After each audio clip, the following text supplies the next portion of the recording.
Many people start learning English with big dreams. They imagine speaking fluently, understanding movies, traveling the world, or maybe even working abroad. But somewhere along the way, reality hits. The grammar feels confusing, the vocabulary doesn't stick, and native speakers talk way too fast. You try to speak, but your tongue freezes. You worry people will laugh or not understand. That fear can be heavy. It's like standing at the edge of a swimming pool, knowing how to swim, but being scared to jump in. But there's one thing that often helps people cross that line: stories. Because when we listen to stories, we don't think about grammar or vocabulary. We follow emotions. And that's where real learning happens. There was once a girl named Ava, a quiet person who often spent her evenings alone in her small apartment just outside the city. She had a part-time job at a bookstore, which suited her well. She loved being surrounded by pages, quietness, and the scent of old paper. Ava didn't go out much. She didn't mind. Her world was calm and predictable. One afternoon, while cleaning the back storage room of the bookstore, Ava found a dusty, old mirror. It was leaning against a stack of forgotten boxes, covered in a cloth that looked older than anything else in the room. The frame was carved wood, chipped in some places, but still beautiful. She felt drawn to it. She pulled the cloth off slowly. Dust swirled in the air. The mirror was slightly fogged, like it had memories of its own. She saw herself in it, but only for a second. Because then, something changed. She blinked. There was a smile in the reflection. But she wasn't smiling. Ava stepped back, her heart racing. Maybe it was the light, or maybe she had imagined it. She looked again.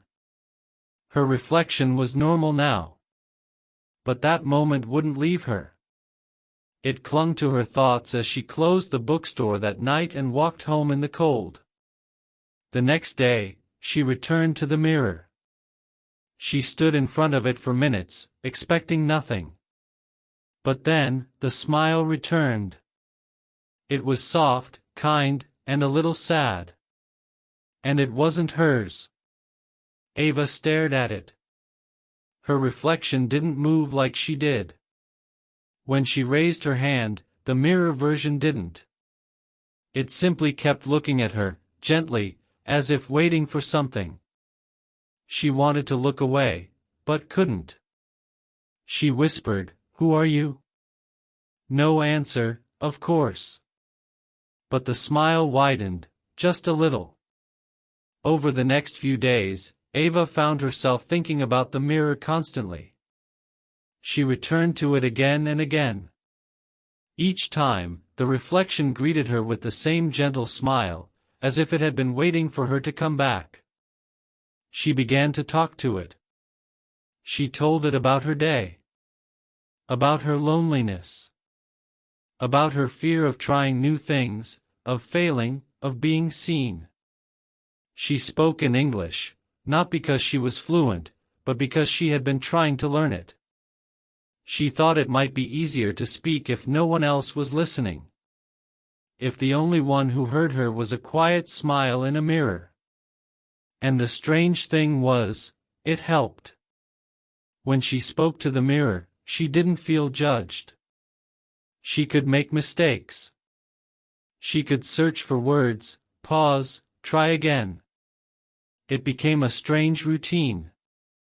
Every evening, after closing the shop, she'd go to the back room, stand in front of the mirror, and speak.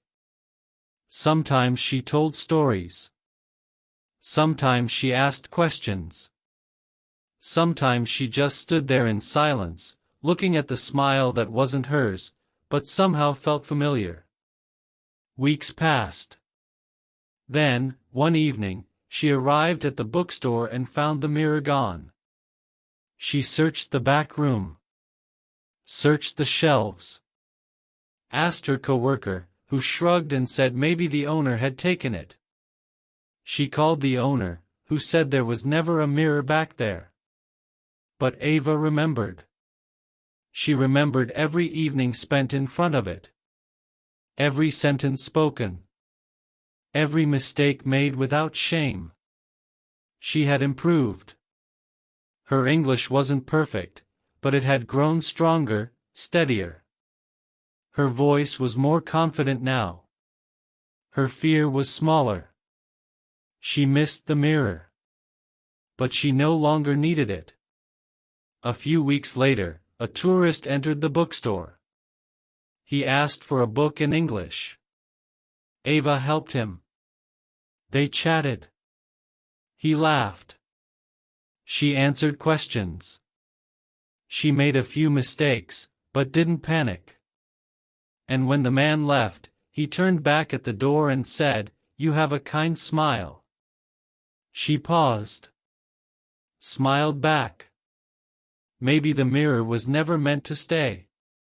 Maybe it was only there to remind her of something she had forgotten, that learning is not about being perfect. It's about being present, being open, being brave.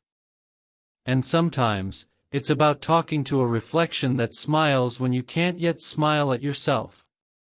What did Ava learn? She learned that language is a bridge.